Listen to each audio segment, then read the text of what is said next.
Hello everyone. आज हम एक नए टॉपिक पर करने जा रहे हैं।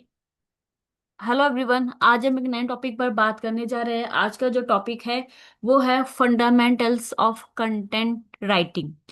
मैंने आपको बताया था कि कितने टाइप के कंटेंट राइटिंग आप लिख सकते हो, स्किल सीख सकते हो।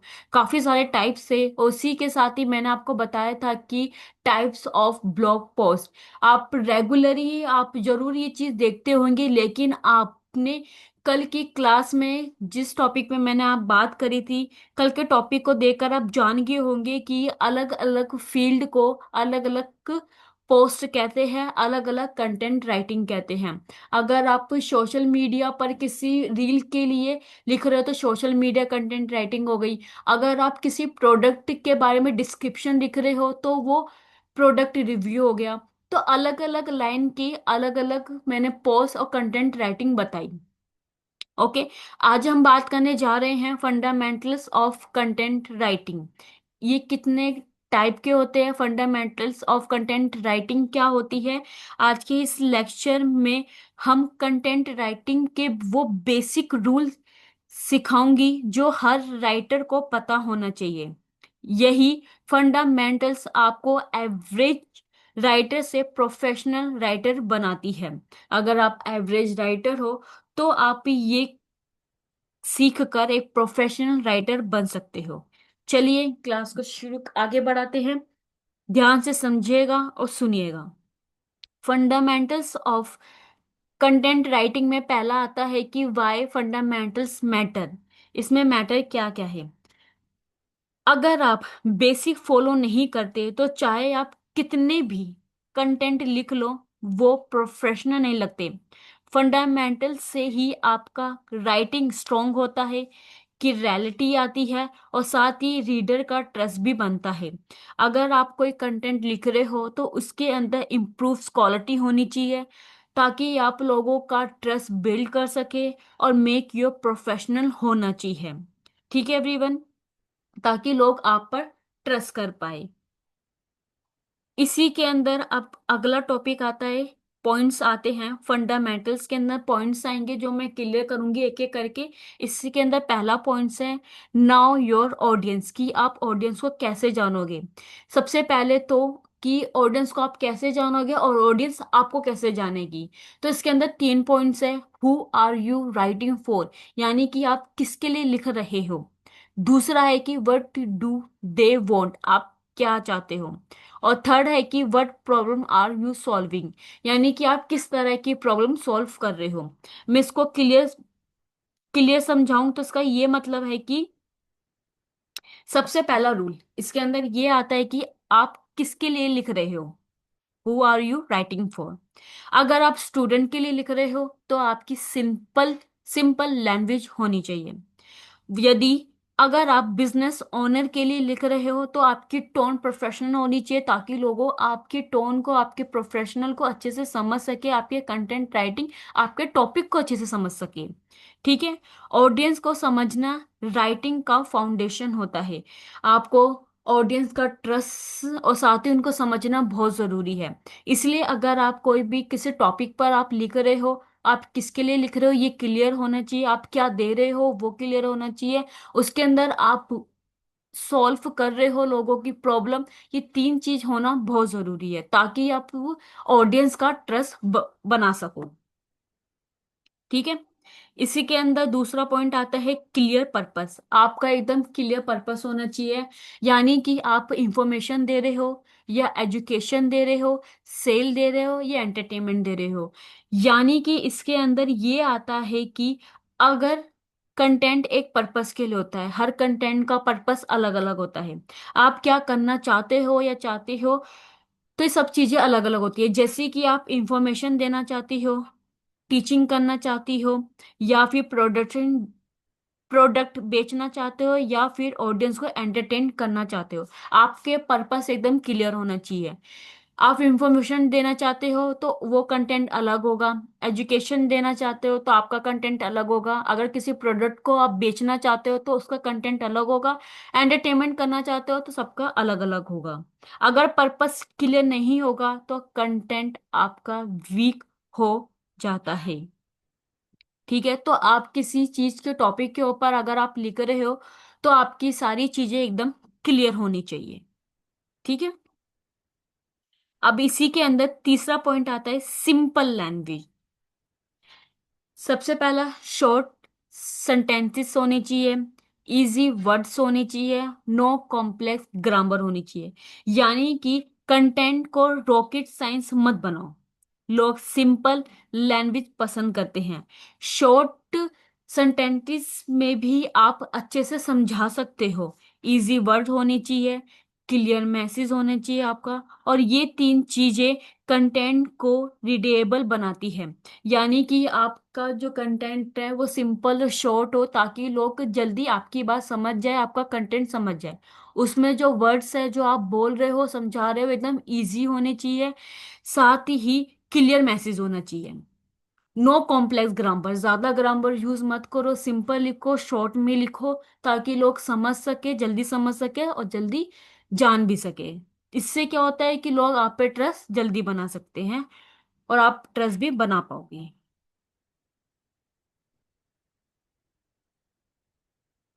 इसी के अंदर फोर्थ पॉइंट आता है फंडामेंटल स्ट्रक्चर योर कंटेंट। यानी कि आपका कंटेंट का स्ट्रक्चर क्या है। इसके अंदर है हेडिंग, सब हेडिंग, ब्लड पॉइंट्स और पैराग्राफ। कंटेंट को फॉर्मेट मत करो। हेडिंग, ब्लड, सब हेडिंग से कंटेंट रीडेबल हो जाता है। बिना स्ट्रक्चर के कंटेंट बोरिंग लगता है। इसलिए अपने कंटेंट में जो आप लिख रहे हो टॉपिक के ऊपर, उसमें हेडिंग होनी चाहिए, सब हेडिंग होनी चाहिए, बुलेट पॉइंट्स होनी चाहिए, ताकि बुलेट पॉइंट्स में आप ऐसा लिखो ताकि लोग आपके कंटेंट को समझ पाए, और पैराग्राफ में होना चाहिए। ये नहीं कि आपने बोरिंग सा छोटा सा सिंपल सा बस बना के आपने दे दिया है। उसके अंदर आपके हेडिंग, सब हेडिंग, बुलेट पॉइंट, पैराग्राफ होनी चाहिए, ताकि लोग आपके कंटेंट को अच्छे से समझ पाए। ठीक है एवरीवन, ये सारी चीजें बहुत जरूरी है आपके कंटेंट राइटिंग के ऊपर। आपका टॉपिक किसके ऊपर है, आप किस लिए देना चाहते हो, सेल के लिए, एजुकेशन के लिए, इंफॉर्मेशन के लिए, एंटरटेनमेंट के लिए, ये चीज आपकी क्लियर होनी चाहिए। 7, 7 इसमें फिफ्थ पॉइंट है कि right for human not Google. यानी कि इमोशनल कन्वर्सेशन और नेचुरल फ्लो। गूगल को इम्प्रेस करने के चक्कर में कंटेंट रोबोटिक मत बनाओ। यानी कि आप गूगल को खुश करना चाहते हो तो उसके अंदर गूगल जैसी आप लैंग्वेज नहीं यूज कर सकते। ह्यूमन आपका कंटेंट पढ़ते हैं, लोग आपका कंटेंट पढ़ेंगे, गूगल नहीं। इसलिए आपको टोन फ्रेंडली हो। आपका आपका जो कंटेंट है वो एक बार सिंपल लैंग्वेज में होना चाहिए, ताकि लोग आपका कंटेंट अच्छे से समझ सके। नोट अ गूगल, आप गूगल को इम्प्रेस करने के चक्कर में रोबोटिक बिल्कुल वैसा लैंग्वेज यूज करो, तो बिल्कुल ऐसा नहीं होना चाहिए। उसमें इमोशनल होने चाहिए, कन्वर्जेशन होनी चाहिए अच्छी, और नेचुरल फ्लो होना चाहिए, लाइक जैसे कि ह्यूमन ने लिखा हो, क्योंकि लोग ही आपका कंटेंट पढ़ेंगे, ना कि गूगल। जैसे कि आप देख सकते हो, अगर आपका टॉपिक है, आप अपना टॉपिक खुद लिखो, फिर वही टॉपिक आप एआई से कहो, उन दोनों में डिफरेंस देखो, तो आप देख पाओगे कि आपके लिखने में कितना फर्क है, और एआई यानी कि गूगल जिसे आप लिखवाओगे उसमें कितना फर्क है। इन दोनों में चीजों में काफी फर्क होता है, इसलिए आप खुद लिखो, जिसमें इमोशनल भी हो, कन्वर्जेशन भी हो और नेचुरल फ्लो भी हो। ठीक है। अब इसके अंदर नेक्स्ट टॉपिक आता है एसईओ बेसिक। आपका जो कंटेंट है वो एसईओ बेसिक होना चाहिए, यानी कि उसके अंदर कीवर्ड्स होनी चाहिए, हेडिंग्स होनी चाहिए, इंटरनल लिंकिंग होना चाहिए और मेटा डिस्क्रिप्शन होना चाहिए। एसईओ का मतलब सर्च इंजन ऑप्टिमाइजेशन होता है।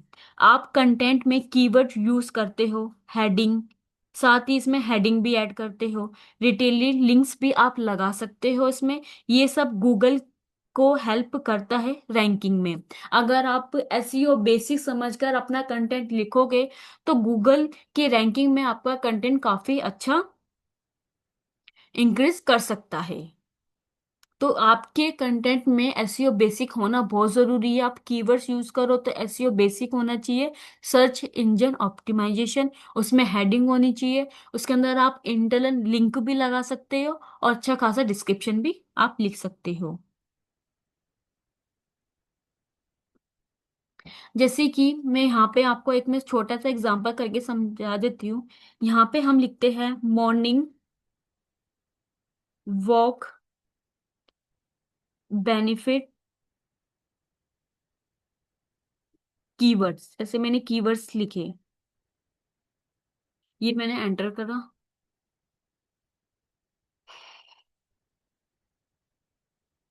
अब मुझे मॉर्निंग वॉक से रिलेटिव सारे कीवर्ड्स यहाँ मुझे मिल जाएंगे। आप यहाँ पे साइड में भी देख सकते हो, benefits of morning walk in morning, morning walk benefits for women, morning walk benefits and benefit should I walk in the morning. तो सारी ये क्या है, कीवर्ड्स है। तो आप इन कीवर्ड्स का यूज अपने कंटेंट में कर सकते हो। ठीक है। अब इसके अंदर आता है अवॉइड फ्लूफ। इसका मतलब ये है कि बहुत सारे राइटर अननेसेसरी लाइंस ऐड करते हैं। जैसे नोट वो रिवेल्टिव लाइन नहीं होती, उसमें अच्छे पॉइंट नहीं होते, रिस्पेक्ट रीडर टाइम नहीं होता। बस आपने क्या करा, अननेसेसरी लाइन बना ली और कंटेंट को आपने रिलीज कर दिया। ये प्रूफ होता है, यानी कि रीडर का टाइम वेस्ट होता है। आपका गोल है कम शब्दों में ज्यादा वैल्यू देना, यानी कि कम बात में आप अपनी बात, कम शब्दों में अपनी बात को समझा सको। कुछ भी बनाया कुछ भी लिख दिया ऐसा नहीं होना चाहिए। आपके पॉइंट स्ट्रांग होने चाहिए, बुलेट पॉइंट होना चाहिए, पैराग्राफ होना चाहिए, शॉर्ट सेंटेंसेस होनी चाहिए, ताकि आप कम शब्दों में भी अपनी बात को समझा सको। अब इसी के अंदर बात करते हैं स्ट्रॉन्ग ओपनिंग की। स्ट्रॉन्ग ओपनिंग की बात करें तो हुक, क्वेश्चन, फैक्ट, प्रॉमिस। अगर शुरुआत स्ट्रॉन्ग नहीं होती तो रीडर आगे नहीं पढ़ेगा। वो स्टार्टिंग में आपका वन पेज पढ़ा या वन पैराग्राफ पढ़ा, आपके कंटेंट में हुक नहीं है, क्वेश्चन नहीं है, फैक्ट नहीं है, प्रॉमिस नहीं है, बस आपने आंसर आंसरी लाइन लिख दी और कर दिया, तो ये सब नहीं होना चाहिए। आप क्वेश्चन से शुरू कर सकते हो, शॉकिंग फैक्ट या एक प्रॉमिस से अपना कंटेंट लिख सकते हो। जैसे कि do you know 15 minute walk can reduce stress. आप 15 मिनट वॉक करने से अपनी टेंशन दूर कर सकते हो। तो इसमें आपने हुक लाइन जोड़ दी, क्वेश्चन भी डाल दिया, फैक्ट भी है ये और ये प्रॉमिस भी है। तो आप इसी तरीके से अपने पॉइंट्स को स्ट्रॉन्ग ओपनिंग अपने कंटेंट की कर सकते हो। ठीक है। नेक्स्ट आता है क्लियर सीटीए, यानी कि कॉल टू एक्शन, जिसमें है read more, buy now, follow, comment. सीटे का मतलब है एक्शन। राइडर रीडर को आगे क्या करना है ये हमेशा बनना चाहिए। जैसे कि आप उन्हें कमेंट करे, शेयर करे, बाय या रीड मोर करने को बोल सकते हो। अपने कंटेंट में आप कॉल टू एक्शन लगा सकते हो, रीड मोर के लिए, बाय नाउ के लिए, फॉलो के लिए, कमेंट के लिए आप इसमें बोल सकते हो। जैसे जैसे आप एंड में लिख सकते हो कि if you found this helpful share it. तो इसमें क्या है, आप इसको शेयर कर सकते हो। तो आपके कंटेंट में ये चीजें होनी चाहिए। इससे क्या होता है, लोग आपसे कनेक्शन बिल्ड करेंगे, कनेक्शन बना पाएंगे, और इससे अच्छा खासा आपको एसईओ भी मिल सकता है। आप कॉल टू एक्शन भी अपने कंटेंट में कर सकते हो, और रैंकिंग भी आपके कंटेंट की काफी अच्छी होगी। आपका कंटेंट अच्छा होगा तो रैंकिंग वो गूगल में भी काफी अच्छा आएगा। नेक्स्ट इसमें टॉपिक है edit and improve, grammar fix, remove flux, remove flow. यानी कि कंटेंट लिखने के बाद उसे एडिट करना सबसे इम्पोर्टेंट स्टेप है। फर्स्ट ड्राफ्ट कभी परफेक्ट नहीं होता। यानी कि आपने ड्राफ्ट सिर्फ बना लिया, उसका स्ट्रक्चर बना लिया और आपने उसको कंटेंट को ओके करके डन कर दिया। नहीं, उसकी एडिटिंग करो, अपनी गलती देखो। और साथ ही ड्राफ्ट कभी भी परफेक्ट नहीं होता, तो इसमें सबसे बड़ा इंपॉर्टेंट काम है एडिटिंग करना। तो आप अपने उसकी एडिटिंग जरूर करो।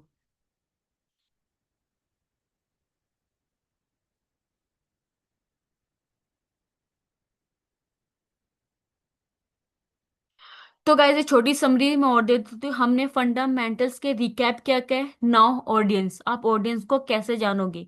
आपका पर्पस क्लियर होना चाहिए, सिंपल लैंग्वेज होनी चाहिए, आपका स्ट्रक स्ट्रॉन्ग होना चाहिए, ह्यूमन टोन होनी चाहिए, note a Google note a AI. आपका कंटेंट ह्यूमन पढ़ते हैं, लोग पढ़ते हैं, तो उस हिसाब से आप उसमें अपना टच दो।